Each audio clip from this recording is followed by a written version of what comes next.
오늘은 신앙의 세 단계, 능력, 진리, 사랑, 이런 제목으로 하나님 말씀을 전하도록 하겠습니다. 우리 인간의 삶에는 단계라는 게 있습니다.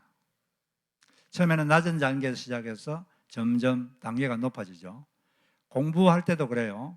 먼저 초급을 떼야 그 다음에 중급에 가고 그 다음에 더 높은 차원으로 갈 수가 있습니다. 성경에도 보면 신앙에는 단계가 있다, 이런 것이 곳곳에 나오는데, 그 중에 대표적인 것이 요한일서 2장 12절로 14절에 나오죠. 여기 보면 사도 요한이 그 대상자들 세 그룹으로 나눕니다. 아이들, 청년들, 아비들, 이게 세 단계로 나누어요. 이게 나이 때문에 나눈 게 아니고 그들의 영적 성숙 단계, 영적 성장 단계에 따라서 이 세 단계로 나눕니다. 아이들은 좀 이제 예수를 믿은 지 얼마 되지 않은 그런 자들을 말합니다. 이 아이들은 죄사함을 주는 보혈의 능력을 체험하고 또 하나님을 돌보시는 아버지로서의 하나님, 돌보시는 아버지로서의 하나님을 경험한 그런 자들을 말합니다. 그 다음에는 이제 청년들은 조금 영적으로 성숙한 자들이에요. 이 사람들은 하나님의 말씀으로 강해져서 마귀를 이긴 자들, 이런 사람들 청년들이다, 이렇게 말합니다. 여기 보면은 청년들아, 너희는 강하고 하나님의 말씀이 너희 안에 거하고 너희가 흉악한 자를 이겼노라. 말씀으로 강해져서 마귀를 이긴 그런 자들을 청년들, 이렇게 말하죠. 그 다음에 이제 아비들은 하나님을 태초부터 계신 분으로서의 하나님을 아는 자들이다. 하나님에 대해서 조금 더 깊이 아는 거죠. 돌보시는 아버지를 떠나서 그 정도가 아니라 태초부터 계신 영원하신 하나님, 더 깊이 하나님을 경험하고 알고, 그러니까 하나님과 더 깊이 연합한 그런 성숙한 자들을 아비들이다, 이렇게 이제 말하는데, 비슷하게 오늘 이 베드로후서 1장 5절 7절을 이 성도들이 점점 영적으로 성장해야 된다. 이거 위에 이걸 더하고 그 위에 이걸 더하고 계속 더해가야 된다. 한 군데 딱 멈추면 안 된다는 거죠. 자꾸 성장해야 된다. 그러면서 이것 위에 이걸 더하고 이것 위에 이걸 더하라, 이렇게 계속 말을 해주고 있습니다. 여기 보면은 너희는 더욱 힘써, 이렇게 말했는데, 이렇게 자꾸 성장하려면 우리가 힘을 써야 된다는 거죠. 애써 노력을 해야 된다. 물론 이 모든 과정을 성령께서, 하나님께서 이렇게 하시지만 우리 측에서도 사람들도 하나님의 그 도우심과 함께 힘을 써야지 자꾸 성장한다는 거죠. 여기 보면 처음에 이제 믿음으로 시작하잖아요. 믿음으로 시작하는데, 믿음은 능력과 관계되어 있습니다. 믿음을 발휘할 때 능력이 임하죠. 믿음으로 산도 옮기고, 그 다음에 다섯 단계가 덕, 지식, 절제, 인내, 경건. 이 다섯 가지는 진리와 연관된 거예요. 참, 뭐가 옳으냐, 뭐가 그러냐, 뭐가 옳은 행동이냐, 뭐가 잘못된 행동이냐, 이것과 관계된 거죠. 진리, 참된 게 뭐냐, 참된 지식, 참된 행동, 그게 뭐냐, 거기에 대한 것이고, 그리고 이제 더 나아가서 이제 형제 오해와 사랑, 이 사랑을 이제 거기다가 더해야 된다. 이 셋 중에 하나만 버리고 뭐 하나만 취하라는 게 아니라 이 세 가지가 다 필요한 거죠. 능력도 필요하고, 진리도 알아야 되고, 그 다음에 사랑도 있어야 된다. 이 세 가지가 다 충만해야 됩니다. 이게 나가지를 못하고 한 군데 딱 갇혀버리면 치우치는 그런 삶을 살게 되는 것이죠. 균형 잡히지 못하고 치우친 사람이 되게 되는 것입니다. 이게 보면 이제 처음에 능력 단계가 있는데, 사람이 이 능력만 추구하고 자기 인생의 문제를 해결해 줄 하나님의 능력, 이런 것만 추구하고 살면 능력을 경험할 수 있지만 사람이 성숙하지를 못해요. 외적인 능력을 체험한다고 내면이 바뀌는 건 아니거든요. 그러면 미성숙한 그리스도인이 될 수가 있습니다. 그래가 이제 더 나아가서 진리를 알고 올바르게 살고, 그건 좋은데 또 거기에 머물러 버리면 차가운 경건, 차가운 경건주의자가 될 수가 있습니다. 사랑의 신앙의 절정은 어디입니까? 사랑의 종착점, 사랑의 중심, 아니, 신앙의 중심은 사랑입니다. 신앙의 중심은 사랑입니다. 따뜻한 사람이 되는 것, 섬기는 사람, 같이 있고 싶은 사람, 같이 있으면 좋은 사람, 같이 있으면 내가 성장되는 사람, 사랑, 그것이 신앙의 중심입니다. 사랑의 핵심이고 신앙의 절정입니다. 먼저 믿음으로 시작하죠. 이 신앙생활은 믿음으로 시작합니다.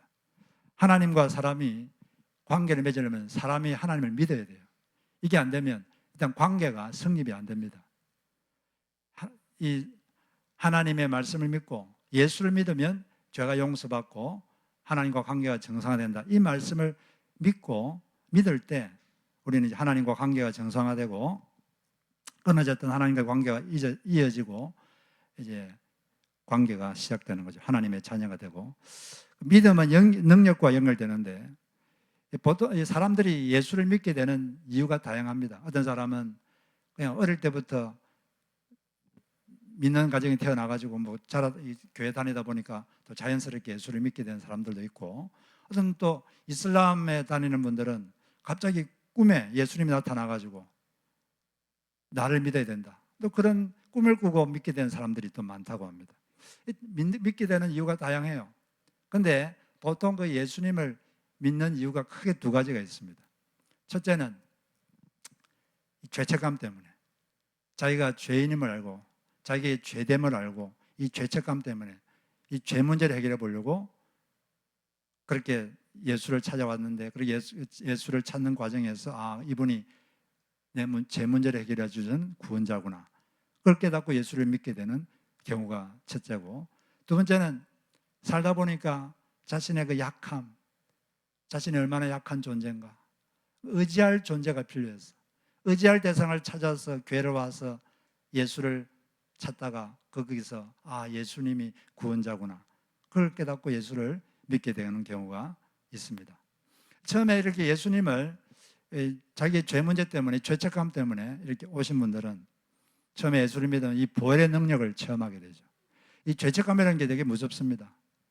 어떤 사람은 이 죄책감을 너무 죄책감 때문에 괴로워서 잊으려고 자꾸 술을 먹다가 술 중독에, 알코올 중독에 걸린 사람들도 제법 있어요. 이 죄책감, 이 양심이 누르면 너무 고통스러운 거거든요. 그런데 이 보혈의 능력, 이걸 체험하게 되죠. 그리고 또 많은 사람들이 인생의 문제, 이 병에 걸려가지고 이 병을 이 병 문제를 해결하고 싶어서, 어떤 사람은 이 재정적인 문제 때문에 너무나 괴로워서 이 문제를 해결하고 싶어서, 어떤 사람은 자기 가슴을 쓰라리게 하는 자식들 때문에 이 문제를 좀 해결하고 싶어서 의지할 대상을 찾아서 예수님을 찾아왔습니다.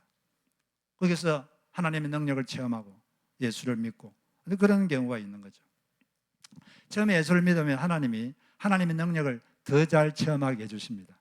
왜냐하면 하나님이 살아계신다, 영적인 것이 실제 있다, 이걸 알아야 되니까, 알게 해야 되니까 더 잘 기도 응답도 해주시고 또 하나님의 능력을 체험하게 해주는 경우가 있습니다. 실제로 예수님께서도 사람들이 인생의 문제 때문에 예수님께 왔을 때 예수님께서는 그들을 불쌍히 여기시고 그들의 문제를 해결해 주셨습니다. 병을 고쳐주시고 또 배고픈 자들에게 먹을 것을 주시고 마음 아픈 사람들을 위로해 주시고 그렇게 하셨습니다. 여러분의 삶에도 이런 하나님의 능력이 가득하기를 바랍니다. 믿음으로 기도하면 이런 하나님의 능력이 임합니다. 능력은 믿음으로 받는 거예요. 여러분 믿음을 발휘할 때 하나님의 능력이 여러분에게 임하게 되는 것입니다. 전심으로 나를 찾으면 나를 만나리라. 전심으로 하나님의 능력을, 하나님을 신뢰하고 믿을 때 하나님의 능력이 나타납니다. 이 캐드란 쿨만이라는 수십 년 전에 미국에서 아주 이 성령 능력이 충만했던 분이 계신데, 이분을 통해서 하나님이 엄청난 능력을 발휘해서 많은 기적적인 능력도 나가고 또 몸도 치유되고 예수를 믿게 되는 사람들도 많았는데, 이분이 이 5가지를 하면 우리 삶 속에 하나님의 능력이 가득하게 될 수 있다, 이렇게 말을 했습니다. 그 첫째가 뭐냐? 생명의 말을 해야 된다. 죽음의 말을 하지 말고 생명력이 넘치는 말, 이런 말을 해야 된다. 말이 씨앗이다. 나는 못한다, 나는 끝장이다, 이런 말 하지 말고 이 생명의 말, 생명력이 넘치는 말을 할 때 하나님이 그 말을 들으시고 그 사람에게 역사를 하신다는 것입니다. 그래서 여러분들이 이 성경에 있는 생명력 있는 말을 자꾸 입으로 선포하시기를 바랍니다.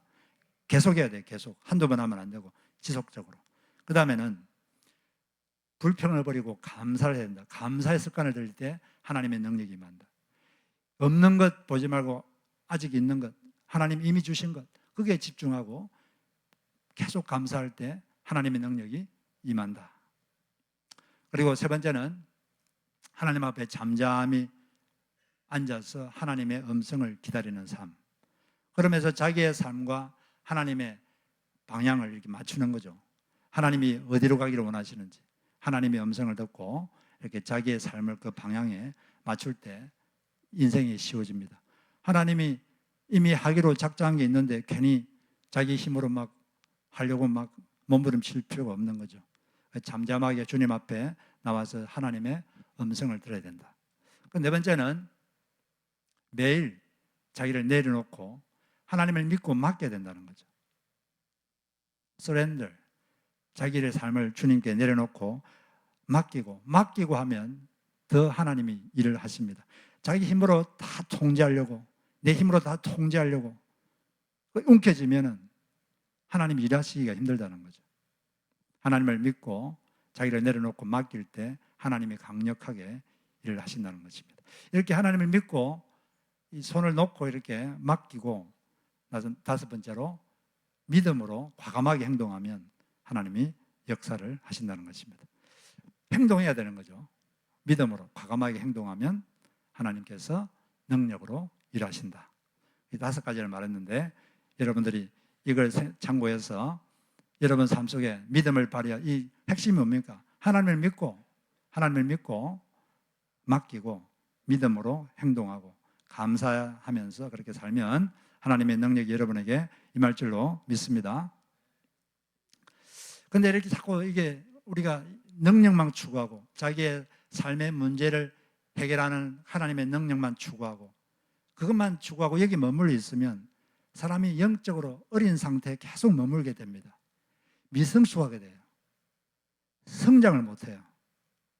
그 대표적인 교회가 고린도 교회였습니다. 고린도 교회는 하나님의 능력이 가득했던 교회입니다. 성령의 능력이 가득했던 교회입니다. 기적이 많았던 교회예요. 그런데 사도 바울은 그 교회를 영적으로 어리다 이렇게 말했어요. 고린도전서 3장 3절을 보면 너희는 아직도 육신에 속한 자로다. 너희 가운데 시기와 분쟁이 있으니 어찌 육신에 속하여 사람을 따라 행함이 아니리요. 능력은 많이 경험했는데 내면이 성숙을 못했어요. 능력을 체험한다고 내면이 바뀌는 건 아니거든요. 여러분, 어린아이의 특징이 뭘까요? 어린아이들은 특징이 두 가지가 있습니다. 자기중심적이에요. 자기에게 집중합니다. 자기 유익, 자기 이익, 이기적이죠. 자기중심적이기 때문에 자기가 옳아요. 자기만 옳아. 어리면 어릴수록 자기만 옳아. 자기만 옳으니까 그러면 그 다음 단계가 뭘까요? 다툼이 많습니다. 잘 다투어요. 내가 옳으니까. 자기중심적이고 잘 다툽니다. 이게 어린애의 특징이에요. 맨날 능력만 추구하고 내 문제를 해결해 줄 하나님 그것만 맨날 하면 성장이 없어요. 더 나가야 됩니다. 더 나가야 돼요. 여기 머물면 안 됩니다. 능력 중요한데 더 나가야 돼요. 성장하지 않으면 그 사람은 계속 육적인 만족, 물질적인 만족, 사회적 성취 이런 것만 관심이 갖고 거기에 머물러 있게 되는 것이죠. 더 나가야 됩니다. 그다음 믿음에 뭘 하라 그랬죠? 믿음의 덕을 이제 진리 축으로 나가야 됩니다. 무엇이 옳은지, 무엇이 그런지 여기 알아야 돼요. 여기 덕이라는 이 헬라어의 뜻은 moral excellence, 도덕적 탁월성. 이걸 여기 덕이라고 합니다. 왜 덕을 말했냐면 그 당시 그 당시에 베드로가 왜 이런 말을 했느냐? 그 당시에 거짓 교사들이 있었는데 이들이 거짓 가르침을 가르쳤어요. 어떻게 가르쳤냐? 예수님 재림 없다. 심판 없다. 육적으로 살아도 괜찮다. 그렇게 가르치고 자기들도 그렇게 살았어요. 아주 성적으로 방종했습니다. 그리고 돈을 아주 많이 밝혔습니다. 돈을 무척 사랑했습니다. 그리고 정상적인 권위를 무시했습니다. 그리고 욕망에 잡혀 살았어요. 그런 사람들에게 바울이 하나님이 이들에게 무서운 심판을 내릴 것이다. 그렇게 말하면서 덕스러운 덕을 쌓아야 된다. 도덕과 윤리의식이 있어야 된다. 그들은 윤리의식이 없었어요. 거짓 교사들이. 기독교에는 윤리의식이 있어야 됩니다. 무엇이 옳고 그른지 분명히 알아야 돼요. 어떤 행동이 옳고 어떤 행동이 틀렸는지 알아야 돼요. 하나님은 우리가 베드로서 3장 1절 4절을 보면 신의 성품에 참여하도록 하는 목적을 갖고 있습니다. 우리가 신의 성품, 하나님의 성품을 갖도록 하기 위해서 하나님은 3절을 보면 생명과 경건에 속한 모든 것을 이미 다 주셨다. 너희들이 경건한 삶을 사는 데 필요한 모든 것, 대표적인 게 성령님이죠. 이걸 다 주셨다. 그리고 약속까지 주셨다. 약속. 천국에 대한 약속을 주셔서 너희들이 이 썩어지는 세상을 버리고 이 신의 성품에 참여할 수 있도록 했다. 이렇게 말하고 있습니다. 네, 우리는 도덕적 탁월성을 추구해야 됩니다. 윤리의식이 있어야 합니다. 말 한마디를 해도 윤리의식을 가지고 말을 해야 돼요. 그 다음에 덕 위에 뭘 더하라 그랬죠? 지식을 더하라. 올바른 영적 지식이 있어야 돼요. 무엇이 옳고 그른지 알아야 됩니다. 그러려면 무엇이 옳고 그른지 알려면 뭘 많이 알아야 될까요? 성경을 알아야죠. 성경을. 네, 성경을 알아야 되죠. 성경이 기준입니다. 성경이 무엇이 옳고 그른지 기준이죠. 이 기준을 모르면 어떻게 알겠어요? 뭐가 옳은지 뭘 그른지 어떻게 알겠습니까? 어떤 행동이 옳고 어떤 행동이 그런지 어떻게 알겠어요? 성경을 알아야 됩니다. 그 성경을 공부해야 돼요. 이번 주부터 여러분 성경 공부가 시작되는데 열심히 배우시기 바랍니다. 그래서 진리의 지식을 알아야 돼요. 마귀의 중요 무기가 뭡니까? 마귀의 중요 무기는 거짓말이에요. 거짓. 마귀가 아담과 하와에게 말했습니다. 하나님 말씀대로 안 해도 아무 일 안 생긴다. 하나님이 금하신 나무의 열매를 맺어도 안 죽는다. 거짓말이죠. 먹으니까 죽었어요. 영적으로 죽었고 바로 단절됐고 그다음에 이제 육체도 점점 죽기 시작했습니다. 그리고 또 너가 이 열매를 먹으면 하나님처럼 된다. 거짓말이었어요. 하나님처럼 되기는커녕 완전히 아주 비참해졌습니다. 그 마귀는 요즘 절대적 진리의 기준을 다 없애버렸어요. 모든 진리를 상대화시켜버렸어요. 내 생각에 if I feel good, it's right. 내가 느낌이 좋으면, 내가 괜찮으면, 내가 느낌이 좋으면 그 맞는 것이다. 나한테 좋으면 맞는 것이다. 내 생각이 옳다. 이런 식으로 자기 생각을 어떤 기준으로 삼는 그런 풍조가 지금 점점 퍼지고 있습니다. 기준이 없는 거죠. 뭐가 옳고 그런지. 성경을 다 부정하고 하나님을 부정하고. 진화론은 거짓말입니다. 죽음은 끝이다. 거짓말이에요. 죽음 후의 세계는 없다. 거짓말입니다. 그런데 마귀는 이 거짓말을 터뜨려서 이 세상 사람들이 하나님을 모르도록, 하나님을 떠나도록, 하나님하고 멀어지도록 아주 효과적으로 일을 하고 있습니다. 많은 사람들이 잘 속아서 지금 그렇게 살고 있어요. 그래서 우리는 올바른 지식이 있어야 돼요. 그 다음에 지식에 뭐가 있냐? 절제가 필요합니다. 뭐가 옳은지 알아도 절제를 못하면 행동할 수가 없어요. 자신의 육성을 절제 못하면 이게 옳구나 하도 그렇게 살 수가 없습니다. 절제를 해야 돼요. 셀프 컨트롤. 욕망을 컨트롤할 줄 알아야 되고, 또 말도 컨트롤할 줄 알아야 돼요. 말도 함부로 하면 안 되고, 예, 입에서 더러운 말이 나가려고 그럴 때 그걸 딱 컨트롤해야죠. 절제가 필요합니다. 절제 위에 뭐라고? 인내를. 우리가 이렇게 하나님 말씀대로 경건하게 살다 보면 시련이 있을 수 있습니다. 시련이 올 때 인내를 해야 돼요. 인내란 건 뭐냐면 불평하지 않고 좋은 날이 오기를 바라보고 하고 있는 일을 계속하는 것, 이게 인내죠. 계속하는 겁니다. 하고 있는 걸 계속. 어떤 사람은 이렇게 말했어요. 참을 수 있는 것을 참는 것은 인내가 아니다. 참을 수 없는 것을 참는 것이 인내다. 우리가 진리를 따라 옳은 걸 따라 계속 살다 보면 시련이 올 수 있는데, 그럼에도 불구하고 계속 할 때 놀라운 열매가 있게 되는 것입니다. 마지막으로 그 위에 경건을 더하라. 경건이라는 건 가드리니스, 하나님다움, 하나님을 닮아라, 예수를 닮아라.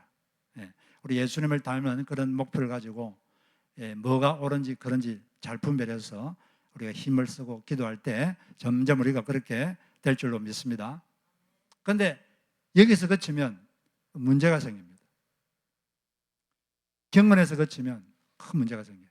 차가운 경건, 차가운 경건주의가 여기서 탄생합니다. 올바른데 차가워요. 올바르긴 한데 다른 사람들 가까이 가기가 힘듭니다. 그래서 여기에 보면 그게 뭘 더하라 그랬죠? 경건 위에 형제 우애를, 형제 우애에 사랑을 더하라. 형제 우애한 것은 믿는 사람들을 사랑하라. 이 형제라는 게 믿는 사람들을 말해요. 먼저 믿는 사람들을 대상으로 사랑을 발휘해라.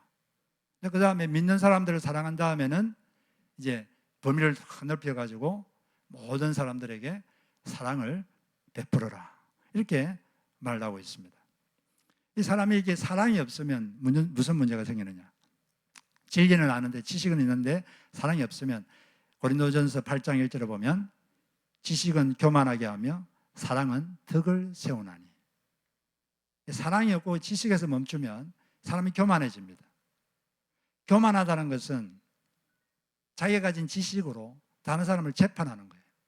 그 지식을 가지고 재판하는 거죠. 재판석에 앉아서 다른 사람들을 평가하고 단죄합니다. 그리고 자식이 가진 그 자신의 지식을 기준으로 삼아서 상대방이 그 기준에 맞지 않으면 단죄하게 되죠. 정죄하게 되고. 그런데 사랑이 이 사람을 세우는 거예요. 이 사랑 위에 이게 지식이 있으면 사람이 세워지는데 그게 없으면 이렇게 문제가 생기게 되는 것입니다. 원래 진리의 목적은 사람을 자유케 하는 거죠. 진리가 너희를 자유케 하리라. 그런데 이 진리에 사랑이 없으면 이 진리가 본인뿐 아니라 다른 사람을 억압합니다. 왜냐하면 이 진리에 가지고 남을 재판하고 정죄하게 되면 정죄하는 순간 그 영혼은 침체에 빠지게 되기 때문에 자기를 억압합니다. 누군가를 정죄하는 순간 영혼은 침체에 빠집니다. 그리고 또 정죄당하는 사람도 억압당하게 되죠. 우리는 모든 것을 사랑으로 해야 됩니다. 고린도전서 16장 14절 같이 한번 읽어보겠습니다. 자, 시작. 너희 모든 일을 사랑으로 하라. 예. 사랑이라는 기초 위에 다른 걸 세워야 돼요. 사랑의 기초 위에 진리를 세우면 진리가 잘 세워집니다. 이 사랑의 기초 위에 올바름을 세우면 올바름이 잘 세워집니다. 사랑이라는 기초 위에 세워야 잘 세워져요. 이 사랑이 없이 뭘 세우려고 그러면 잘 안 세워집니다. 세우는 것 같다가도 이게 자꾸 무너지고 그러는 것이죠. 그래서 고린도전서에서는 모든 일을 사랑으로 하라. 사랑으로 하면 되는 것입니다. 모든 일을 사랑으로 하시기 바랍니다. 그러면은 그리고 또 비슷한 말로 빌립보서 2장 14절에는 모든 것을 원망과 시비가 없이 하라. 한 군데에서는 이거 없이 하라 그러고 한 군데에서는 이거 가지고 하라. 없이 해야 될 게 뭐죠? 없이 해야 될 것은 원망과 시비가 없이. 원망이란 건 complain, 시비란 것은 argue. argue하면서 하지 말라는 거죠. 말다툼하면서 하지 마라. 뭘 하라고? 모든 일을 어떻게 하라고요? 사랑으로 해야 된다. 사랑으로 진리를 추구하고, 사랑으로 올바름을 추구하고, 사랑으로 권면도 할 수 있고, 사랑으로 질서도 세우고, 사랑으로 모든 걸 사랑으로 하시기 바랍니다. 사랑이라는 건 뭐냐면 사람을 아끼고 소중히 여기는 마음과 행동입니다. 누군가를 아끼고 소중히 여기는 마음과 행동, 이게 사랑이에요. 따라해보세요. 사랑은 사람을 아끼고 소중히 여기는 마음과 행동이다. 저는 사람을 좀 더 아끼고 소중히 여기는 마음을 갖기 위해서 이 두 가지를 질문합니다. 누군가를 볼 때. 첫째는 저분의 부모라면 저분을 어떻게 생각할까? 그걸 질문합니다. 우리 모두 다 부모가 있거든요. 부모들은 자식을 되게 끔찍이 아낍니다. 부모에게는 자식이 되게 되게 귀한 존재고 상당히 애틋한 존재예요. 저도 자식이 있고 여러분도 자식이 있는데 자식을 생각하면 애틋하지 않습니까?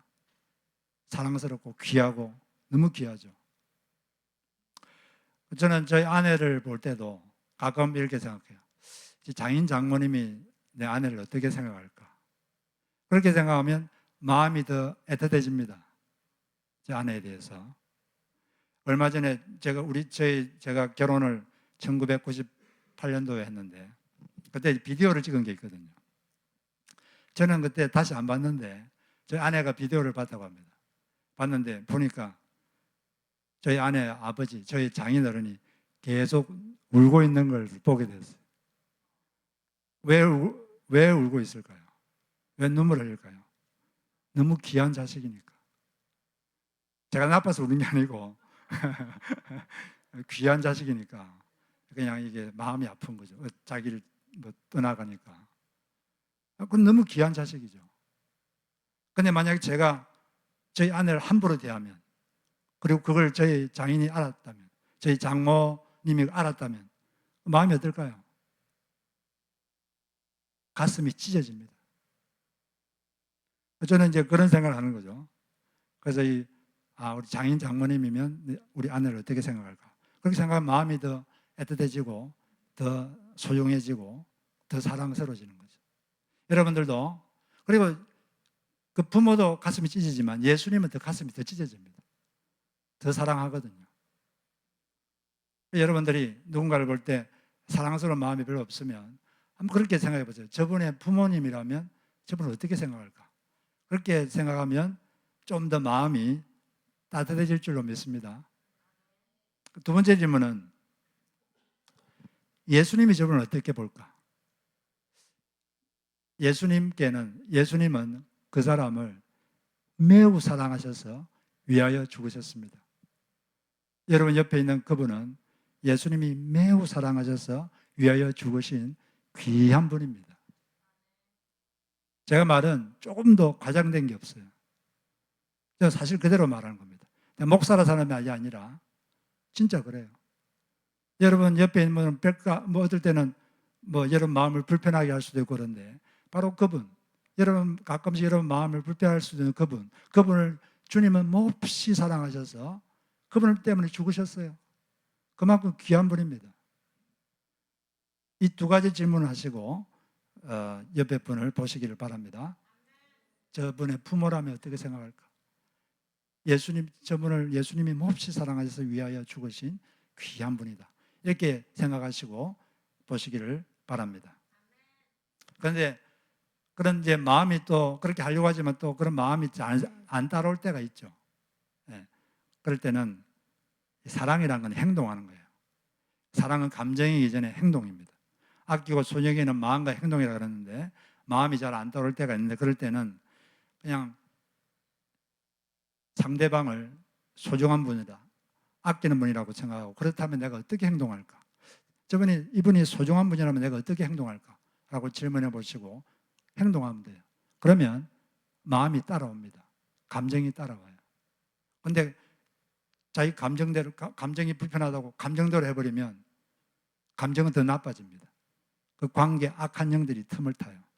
감정은 더 나빠지고 마음은 더 나빠지고 관계는 더 나빠지고 행동도 더 나빠집니다. 사랑은 감정이 아니라 일단 행동입니다. 마음이 잘 안 따르면 행동부터 하세요. 사랑하는 행동, 참아주고 친절한 행동. 그렇게 할 때 마음도 점점 따라오고 또 점점 더 사랑하게 될 줄로 믿습니다.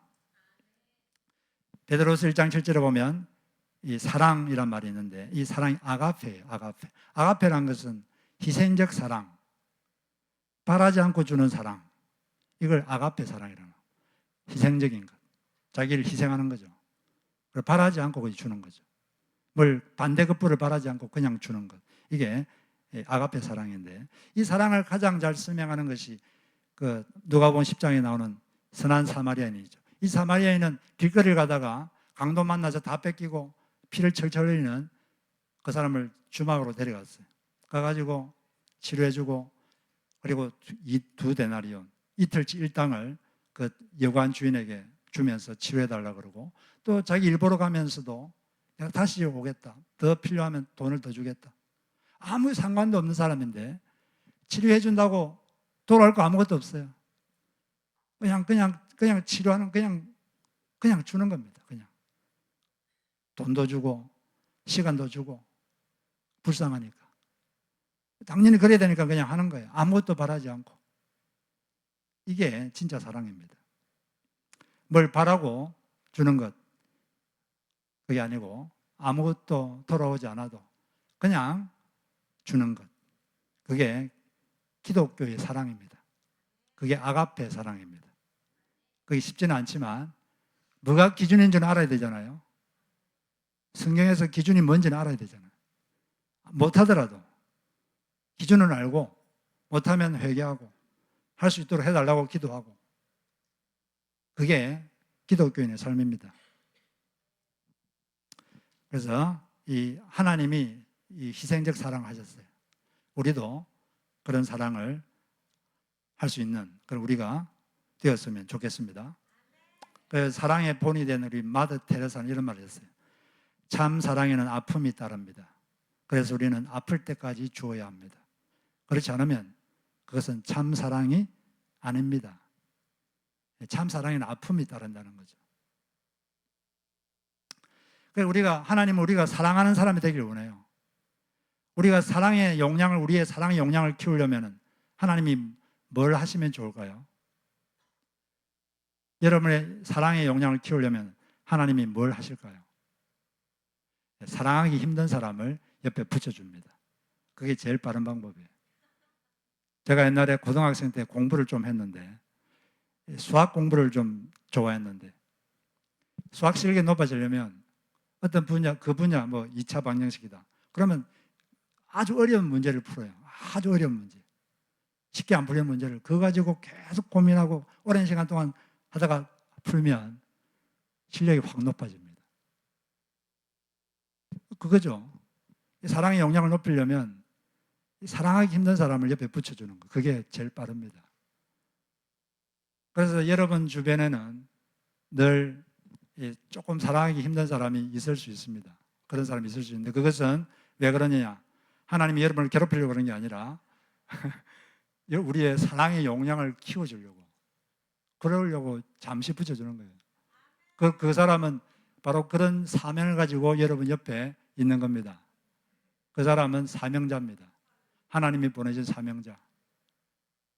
그러면 어떻게 되냐? 그 사명자를 사랑하시면 됩니다.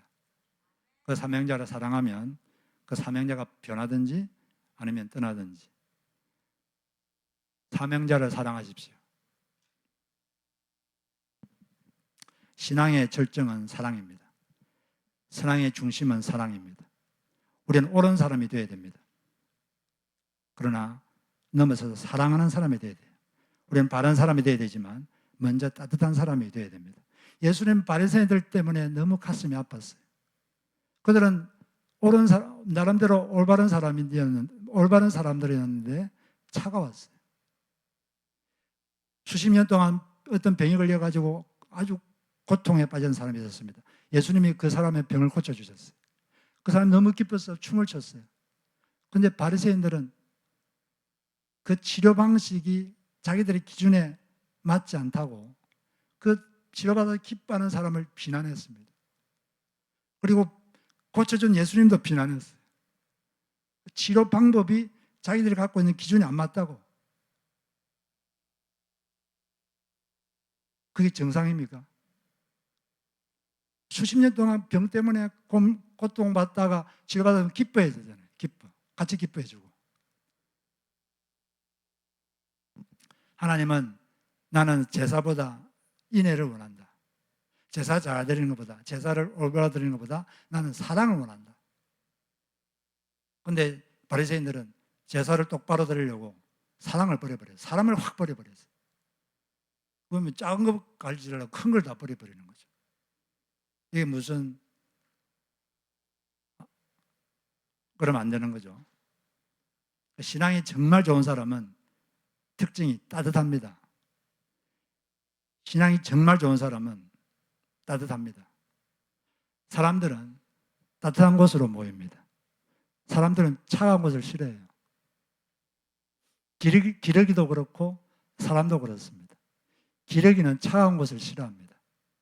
그래서 추워지면 따뜻한 곳으로 모여요. 사람도 마찬가지예요. 사람도 추운 곳을 싫어합니다. 사람은 차가운 곳을 싫어해요. 도망가고 싶어요.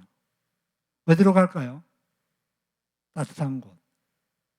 우리는 나이가 들어도 엄마 품을 그리워합니다. 왜 그리워할까요? 거기는 따뜻하니까. 거기는 따뜻하니까. 그래서 그리운 거예요. 엄마 품이. 나이가 60이 돼도 그립고 80이 돼도 그립고 90이 돼도 그리워요. 따뜻하니까. 세상은 차갑습니다. 세상은 차가워요. 교회까지 차가우면 사람들은 갈 곳이 없습니다. 가정까지 차가우면 갈 곳이 없습니다. 배우자까지 차가우면 갈 곳이 없어요. 어디 가야 됩니까?